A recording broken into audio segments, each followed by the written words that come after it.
Gente, e o que eu posso falar sobre o cultivo desse cacto lindo, maravilhoso, fantástico, dourado, bronzeado do sol, que é o cacto rabo de gato? Bem, para falar do cultivo dele, é muito interessante, ou melhor, é importante saber da origem desse cacto, de onde ele veio, o que ele gosta, o que ele fazia antes de vir para minha casa, né? Então é bom a gente saber para que a gente possa ali imitar um pouco do que ele tinha na natureza, para que ele vegete bem, né, no nosso cultivo.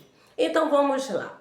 Qual é a origem desse cacto? Pelo que eu pesquisei, ele é oriundo da Bolívia e também é encontrado na Argentina, se não me engano.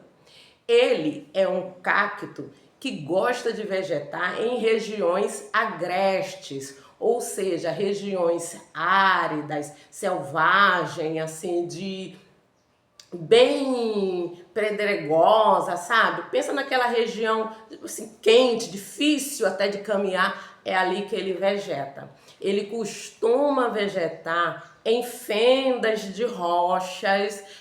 Ele é um cacto bem, mas bem rústico mesmo. De todos os cactos que eu conheço assim peludinho, né, que tem essa estrutura, como por exemplo o cacto rabo de macaco, o cacto rabo de gato, este cacto rabo de gato é o mais agreste entre eles todos, é o mais rústico. Quanto mais sol ele toma, mais forte ele fica e mais bonito. E uma coisa que eu acho muito interessante no cultivo deste cacto, que diferente de outros cactos, que às vezes a gente tem que ficar se preocupando, apesar do substrato dos cactos se parecerem, mas, por exemplo, o cacto rabo de macaco, se o solo dele fica muito compactado, você tem problema com ele.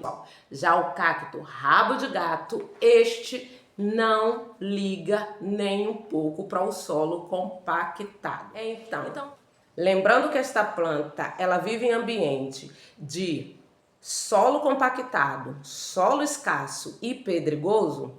O que é que eu fiz para ter essa planta na minha casa, imitando conforme, né, tentando dar ela o que ela mais ou menos encontra na natureza. A primeira coisa que eu fiz foi escolher o bom substrato. Um substrato que vai atender essa necessidade. Porque quando a gente compra, ele vem bonito, cheio. Eu nem sei o que acontece para eles conseguirem chegar assim, desse jeito, em um substrato. Quando você pega aquele substrato bem, parece uma terrinha, bem cheio de matéria orgânica, bem legal. Mas aquilo ali não funciona ao longo do tempo. Na nossa casa, os cactos acabam apodrecendo. Então, o que é que eu fiz? Eu, pensando no substrato da natureza, peguei, sabe aquela areia de construção? Areia grossa.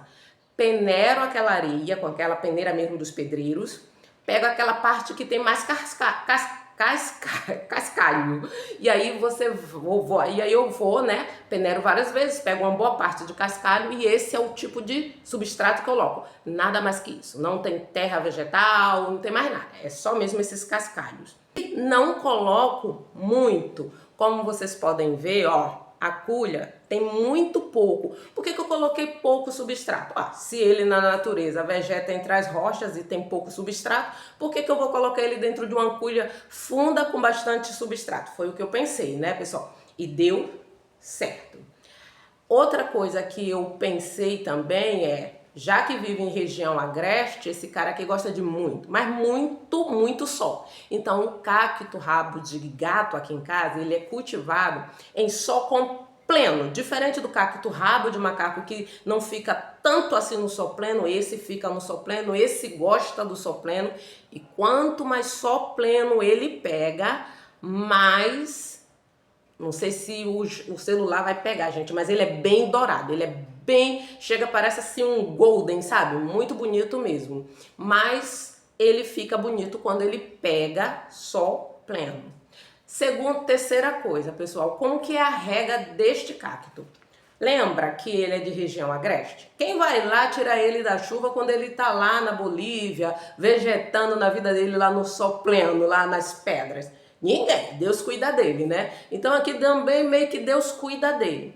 Uma vez que eu preparei o substrato para isso, ele é regado ao sabor da natureza. Se chove muito, uma semana, 2 semanas, como choveu aqui há pouco tempo, essa região aqui teve um problema sério com chuvas, ele pegou toda a chuva, pessoal. E aqui, ó, a prova que ele tá bem.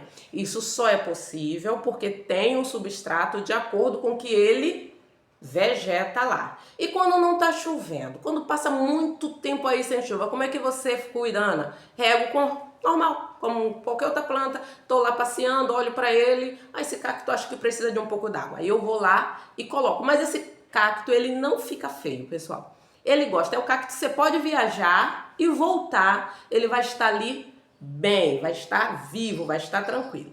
E aí você deve estar perguntando, Ana, você bota adubo nesse cacto, apesar dele ser tão rústico assim, você coloca adubo?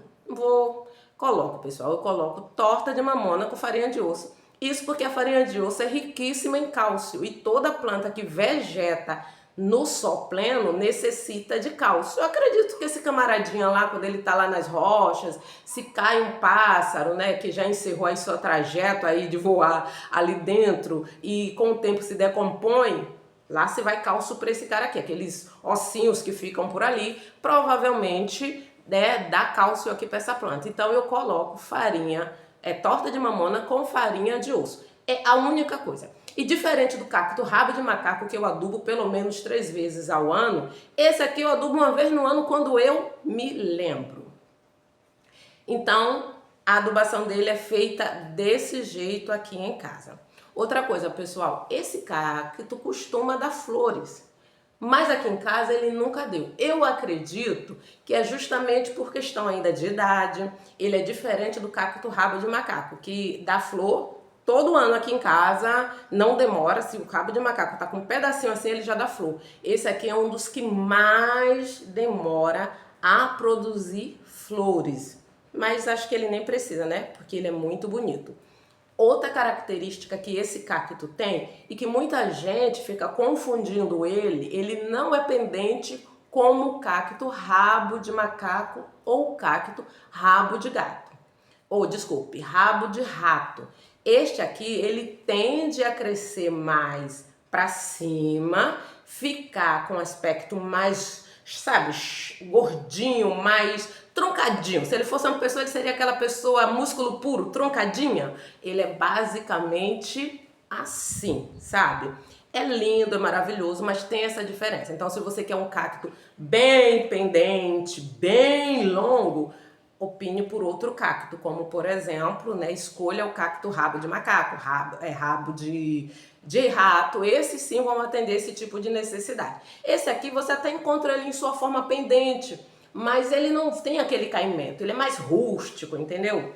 Então é basicamente assim que eu cultivo esse cacto. Agora, por exemplo, eu peguei nele porque eu tô vendo que ele tá cheio aqui de brilhantina, o solo já está muito assim, muito escasso mesmo, então eu vou dar aqui uma mexidinha com alguma coisa assim para revolver um pouquinho só o substrato e vou colocar mais um pouco de substrato. E adivinha qual é o substrato que eu vou colocar, pessoal? Mais cascalhos de areia. Principalmente se nessa areia tiver aqueles cascalhos, tipo, ó, de catop, tipo aquele de concha, que vem pedacinhos de concha. Não é o cascalho, não é areia do mar não, pessoal. Pelo amor de Deus, não vai lá pegar areia do mar para botar aqui por causa do sal. Não é isso que eu tô falando. Eu tô falando dessa areia de construção que muitas vezes ela vem com algum pedacinho de crustáceos, né, areia de rio, que coloco aqui e para completar. Bem, gente, essas são as dicas sobre o cacto rabo de gato, que eu vivo trocando os nomes. Se você gostou desse vídeo, deixe por favor o seu joinha, compartilhe e deixe aí também o seu comentário para saber o que você achou do vídeo. Fica com Deus e até o próximo vídeo. Tchau!